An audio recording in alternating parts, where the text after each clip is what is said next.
Dr. William Clark, your host of the Dr. William Clark podcast. Glad to be with you all today. Wanted to welcome you into the podcast and just tell you thank you. Thank you for logging on, subscribing, watching, clicking, liking, sharing this podcast and the previous podcast episodes. It's our desire to provide great content for you, particularly if you are looking for content around nonprofit strategy, nonprofit leadership, and nonprofit fundraising.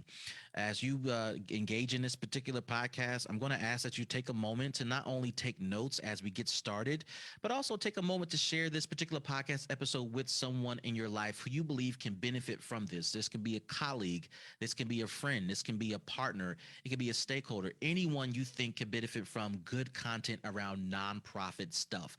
With that being said, guys, let's go ahead and get into our show, and I'll see you guys on the other side. Hey, everybody, this is Dr. William Clark. Glad to be with you guys for another episode. This is the Dr. William Clark podcast, and glad to be sharing this day with you. Hope that this day is treating you well. I want to welcome in our listeners from Clubhouse, from Facebook, and elsewhere. Glad to have you with us in the house. I hope that what we share today adds value on your journey. Now, I want to spend some time today talking about how to raise money from your board of directors. And this is an important topic for newbies, for established organizations, regardless of where you stand on your trajectory within your nonprofit organization, and regardless of your life cycle. It's important to understand the value of your board of directors and what they are here for. They are designed to, obviously, because it's legal, but outside of that, there are three characteristics we typically share with our students within the Nonprofit Fundraising Master Class regarding what you should do with your board, how you should treat them, the value that they offer, etc. And outside of the legal elements required to have a board in place and the role that they play, super important to make sure that you are connected with your board of directors. All right, so our audio is working just fine. So as we dig into this content, going to encourage you to bring others into the room with you, whether you're in Clubhouse or whether you're on Facebook. Glad to be of value, be of service. So as we get started today, I want to jumpstart this idea of the board first. I want to talk about this really quickly before we talk about how to raise money from your board. I do have my nonprofit calculator opened up in front of me. So this is going to be a real-time thing that we're going to be doing. We're going to be working through some numbers. If you're listening in Clubhouse, you can raise your hand to join the stage and join the conversation live. If you are on Facebook, you can leave a comment in the chat and we'll be able to see those comments, especially if you want to run a scenario with your organization. So please get active in the comments. Now, there are three characteristics that we highlight with our customers when we begin to think about and talk about what constitutes a quality board member. A lot of people have a lot of things to say about what it means to have a quality board member. And for newbies, there are all types of information you can gather about a board, how to build a board. And we do teach those courses inside the Fundraising Master Class in terms of how to find quality board members. But I do want to offer what is a summary of what to look for, therefore helping you simplify the search for quality board members.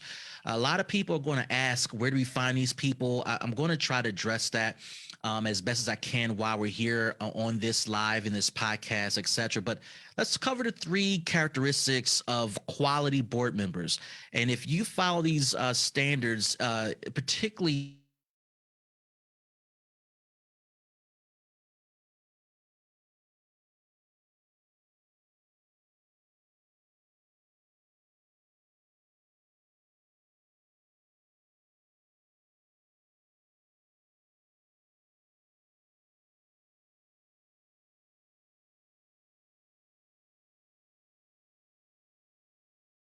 you to get started. So the first characteristic of a quality board member is their ability and capacity to make a decision elsewhere outside of your organization. So why does that matter? for newbies, particularly those who are so fearful about the politics of boards, how it works, how it functions, etc. For those that are fearful about being upended by board members, and even for mature organizations, this is super, super important.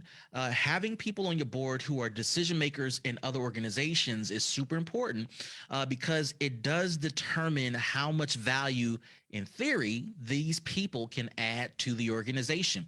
If they are not able to add significant value, it is likely because they're not able to make decisions or make connections outside of the organization, outside of your nonprofit organization. If your nonprofit organization is the place and space where they're utilizing that nonprofit to flex muscles or to throw their weight around or to express some sort of authority complex that they're not able to express elsewhere, one, it's a very unhealthy scenario for you and your organization.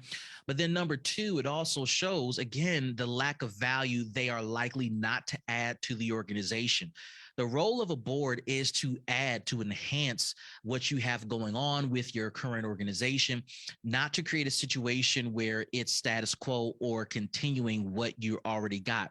So if you're able to add significant value because of a solid board, make sure you consider that characteristic, someone who can make decisions outside of your organization, someone who can add value, someone who can contribute some sort of value to your organization without depending upon the power or the flex of your nonprofit organization. The second characteristic of a high value board member is someone who is willing to provide oversight to your organization. This ties back into the legal responsibility a board member has to a nonprofit organization.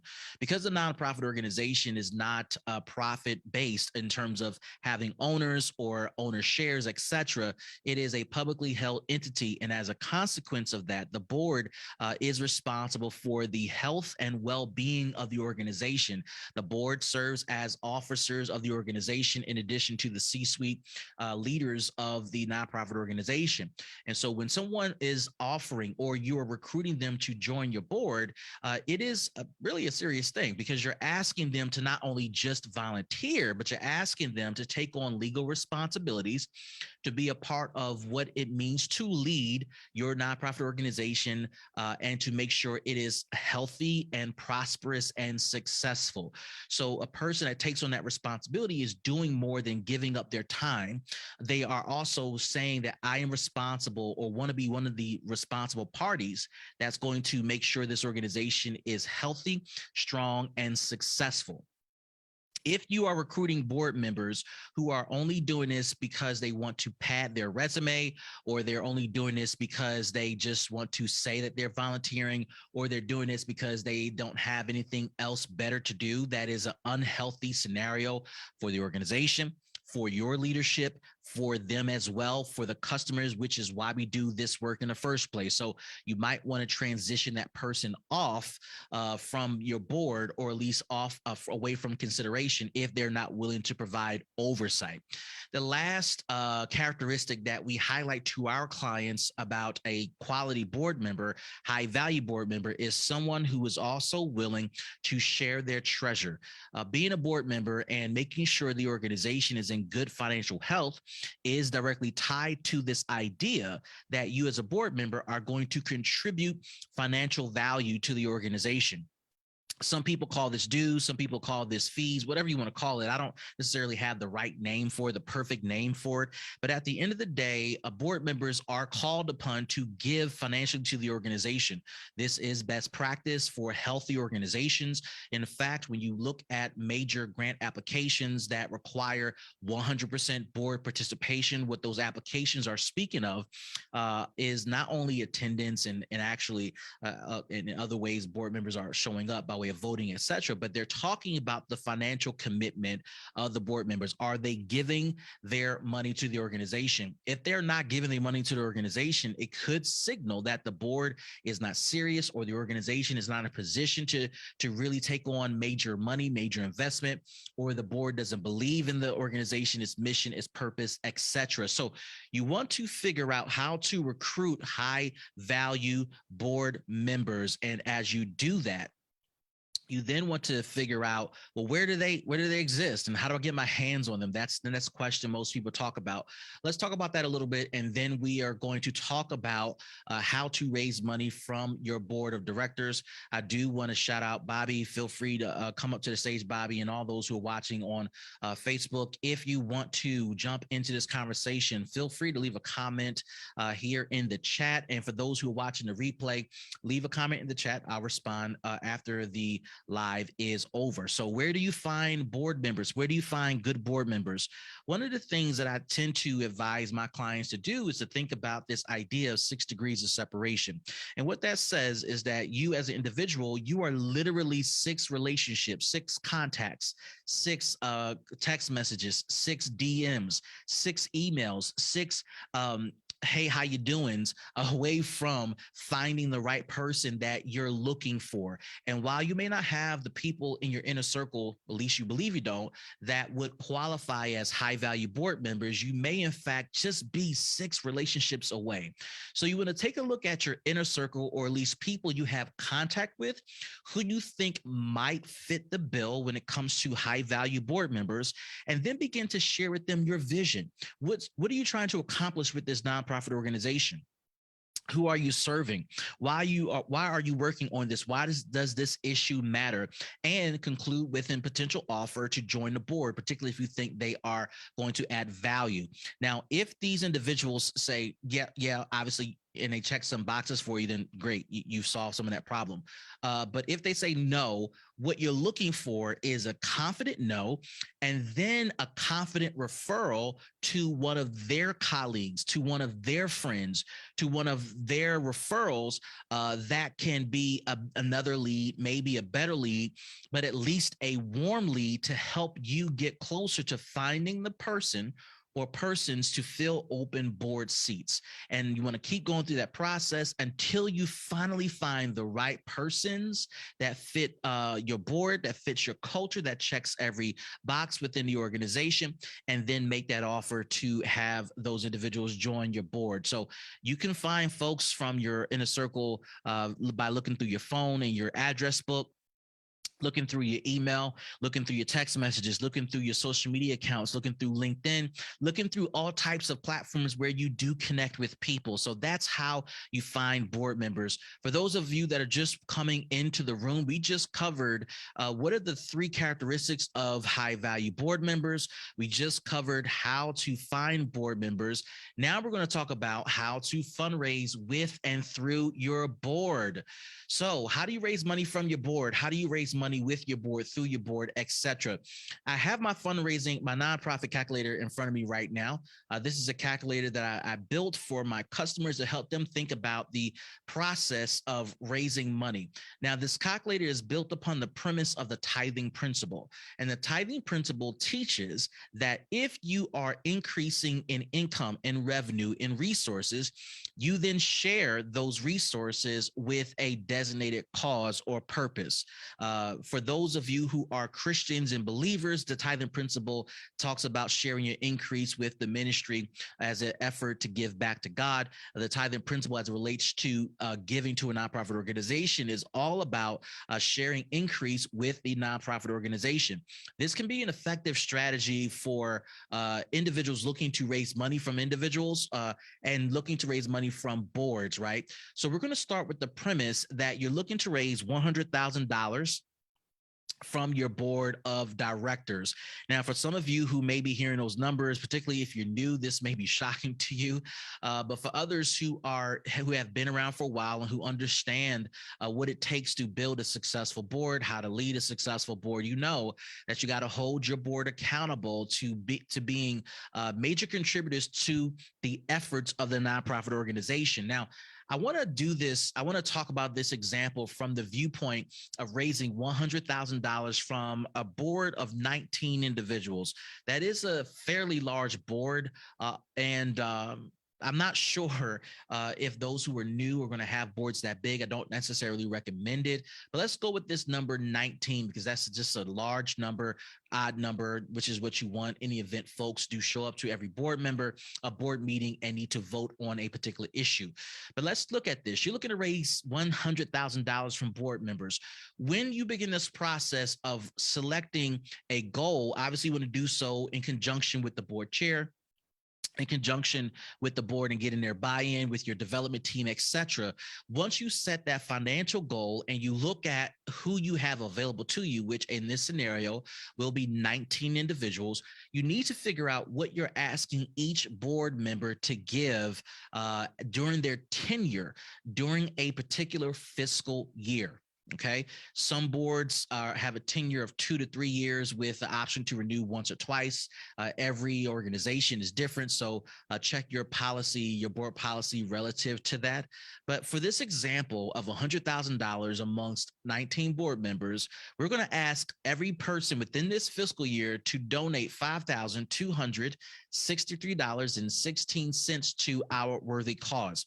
And they're going to give this within the defined period of time, which will be our fiscal year. Your fiscal year will be different depending on when your organization was founded or what your board has voted on as your fiscal year. So make sure you refer back to that to determine when the start date and end date will be for your organization. Now, there will be board members who will look at that $5,200 number and say, I got that. I'll write the check now. My commitment has been satisfied. Done. Right. There will likely be more board members on your board who will look at that number and say, I don't have that. And are there any other options? So I want to teach you how to help your board not only raise that $5,200, that $5,263.16.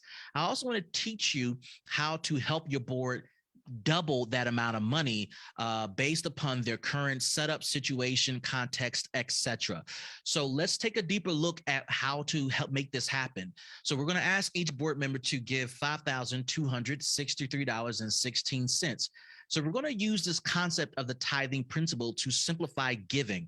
Again, the tithing principle says with every amount of increase you experience financially, you're making a donation to the organization. So there are going to be some board members who are able to give the $5,263.16 up front by writing a check. There are going to be some that are going to raise their hand and say, hey, I'll give it every 6 months. So what that means is that you're going to have some board members who are going to give $2,631.58 every 6 months or so. There will be some board members who are going to give $1,754.39 every quarter. That's every 3 months. There are going to be some board members who are going to opt in for this tithing concept, which is going to be the bi-weekly strategy. Why do we introduce this? And just for the sake of so that we can focus our numbers, the bi-weekly gift is going to be $202.43 every 2 weeks. Now, why does this principle matter? How does this hit the right notes for us? Well, there are 26 pay periods in a particular year, assuming that your board members get paid every 2 weeks. If you simplify the large number of $5,200 down to a biweekly gift of $202, this will help your board figure out how they can make that commitment to meet their goal by the end of the fiscal year. Okay. It's all about teaching your board how to give. You got to simplify the giving. So teach them how to give on a bi-weekly basis. They can give by automatic withdrawal. They can give by auto payment through their debit card, their credit card, through some other account that they set aside. If you trust board members to do so, you can give them the account number of the nonprofit where they can have one of the designated accounts within their direct deposit system, automatically deposit that $202 into the account of the nonprofit. No matter how you slice it, there are ways for board members to give. Now, if you have board members that opt to join in the giving bi-weekly, what you are creating, and this is for the newbies, and I want to make sure I share this point and make sure this point stands out. What you're creating is not only the conditions and a culture for your board to give consistently and intentionally to your nonprofit organization, you are creating a little known thing called cash flow. For business owners, for business operators, for nonprofit entrepreneurs, the thing that's going to help you be successful, among other things, is the ability to generate cash flow. When you have 19 board members giving $202.43 every 2 weeks, that creates a biweekly cash flow of $3,846.15, or a monthly cash flow of $8,333.33. In short, you can solve a lot of problems within your nonprofit if you are able to generate biweekly or monthly cash flow at that rate. And it all stems from teaching your board members how to give their financial commitment to your organization. For those of you that are hanging out with us, I hope that this is making sense to you. Our goal today is to teach you how to raise money from your board. We talked about at the top of this particular talk about how to select the right board members. What are the 3 characteristics of high quality board members? We talked about how to find the quality board members for your organization. We just talked about how to raise $100,000 from your board, particularly if you have 19 board members and everyone's giving $5,263.16. And we just taught you the tithing principle of how to simplify this type of giving for your board so that the cash flow can come into your organization. Before I talk about how to double the gift of your board, answer this question as you're watching this, as you're listening to this, whether you're listening to the podcast, whether you're in Clubhouse listening live or in the replay, or whether you're in Facebook listening to this particular talk, or even on YouTube. What could you do with a cash flow of $8,300 for your organization, particularly for the new organizations, particularly for those who are starting out, for those who are less than 5 years old and have yet to cross the $50,000 a year mark annually for 3 years in a row? What could you do with $8,300 per month within your organization? For some of you, you can finally pay yourself and put yourself on salary. For others, you can hire additional staff. For others, you can get office space and meeting space for your programs. For others, you can get program space. For others, you can do all types of things that can solve problems for your target customer and your community.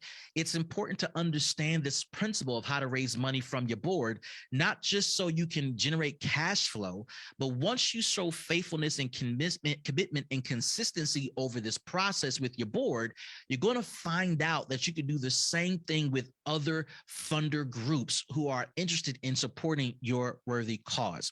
So now we just talked about how to get your board to raise money from your board. And with this example, which is probably extreme, are you going to raise $100,000 from 19 board members? We talked about raising $5,200 from the board. Now I'm going to answer this final question. And for those of you who are listening and watching, leave your questions in the chat and we'll answer them accordingly. Now, how are you going to get them to double this particular gift? There are a couple of ways to do that. I want to teach you just 2 ways. One way is to encourage board members. Let me back up. I'm going to encourage you as the executive director, you and your team, to host several listening parties throughout the calendar year. A listening party is when you gather a group of people in a hybrid environment or online environment to come in and listen to you talk about the organization, to present the mission, the vision, the purpose, the goals, what you seek to accomplish, what you have accomplished, etc.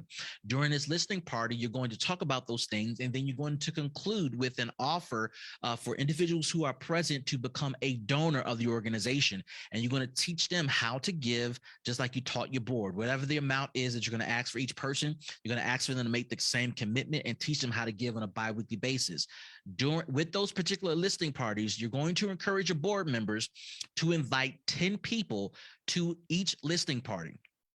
That's right, 10 people. You want them to 10x the attendance by them inviting 10 people. Now, not everybody on their wish list is going to show up. Some people are going to want to come but can't come. But the goal is to get your board to get into the process, get into the culture, the mindset of inviting people to be a part of the conversation. And when that happens, because of the invitation, they begin to double, triple, quadruple their own gift donation to the nonprofit organization. So that's strategy number one. Strategy number two, meaning your board members are going to be employed with large scale corporations, right? And those corporations are likely going to have, not all, but some do have a community match where if their employees are giving to a worthy cause, a nonprofit, etc., the corporation will match the giving of their employees because that's a form of showing corporate responsibility. So if your board member has given $5,263.16 to your nonprofit organization, their corporation may match them by giving, get this, $5,263.16 to your organization. And what that equates to, as I do the math here real time, what that equates to is a total gift of $10,526.32. Just by submitting the receipts of their gift, they have doubled their giving. And of course, if your board members decide to give more and the match is capped out at a certain amount, that again can raise the amount the board member is able to give. So just those two strategies alone, by actually doing hosting, inviting folks to come to the listening party and inviting their corporations to match their giving, you can have board members double, triple, quadruple, or 5x their giving by following those strategies. Well, folks, we just talked about how to raise money from your board. We started out talking about the three characteristics of high quality board members. We talked about how to find these board members. Then we talked about how to raise money through these board members. And then we just talked about how to double the gift of your board. I want to pause for a moment to reset the room for folks here in Clubhouse. I want to give you guys a chance to log your questions in the chat here, whether it's in Clubhouse or Facebook. We will come back on the other side to answer those questions in just a moment. Hey, everybody, this is Dr. William Clark, your host of the Nonprofit Funding Tips Club, and I'm glad to have you in the house with us today. And I'm glad to continue our conversations. In this club, we talk about nonprofit fundraising, and our goal is to simplify fundraising strategies for nonprofit organizations without chasing funders. And I'm super excited to have that conversation with you today. As you guys enter into the room and as you stay longer and engage in the content, a couple of housekeeping rules. Number one, if you want to have a conversation with me while the teaching is going on, go ahead and tap my profile and then tap the paper airplane to send me a message through the back channel here in Clubhouse. If you prefer to chat with me via Instagram, tap my profile again, scroll to the bottom, tap on my Instagram link there and send me a direct message there, and I'll be glad to communicate with you through either mechanism.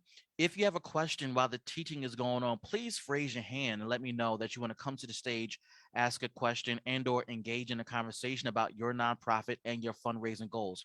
Lastly, if you want to schedule a free consultation with me, those consultations are free. All you got to do is go to DrWilliamPClark.com. Again, it's DrWilliamPClark.com. Click on schedule a free consultation, select a date, a time, and fill out the survey, and we will meet on the date and time that you select. I'm super excited to have you guys in the room, super excited to continue our conversation around nonprofit fundraising and everything involved with that. With that being said, let's get back to our teaching. All right, folks, thanks for hanging in there with us. For those on Clubhouse and for those in Facebook who are watching the stream, welcome on in. We just wrapped up how to raise money from your board. We talked about the three characteristics of a board member. We talked about how to find board members. We talked about how to raise money through and with your board. We talked about how to double the giving of your board with some simple strategies. This is now the time for Q&A. I received a few questions during our brief break there. If you're listening through any of the platforms, Facebook, or YouTube or the podcast or in Clubhouse, feel free to shoot me a message. There are ways for you to do that. So depending on the platform you are on, please use those mechanisms to submit your questions in the chat here. Let me just check this. All right. So thank you for that message. All right, great, guys. So if you have a question, go ahead and leave it in the chat here so that we can address that. Here's one of the questions that I got. It's hard to find board members. How do I find board members? Well, we just talked about that, right? And we talked about the idea that board members are literally just a stone's throw away from where you are. They're a stone's throw away from your network. And if you view your network as a useful tool to eventually lead you to where you need to be, you'll likely stumble upon the right mix of board members. And we talked about the principle of 6 degrees of separation. If you tap into your network and begin to ask questions, introduce your organization and what you're looking for, you're either going to get one of three responses. You're going to get a yes or a no. Right? Yes would be great, assuming you did some vetting of that person. No is also good because you do want people to not join your board because of relationship with you, but you want them to join because they really care.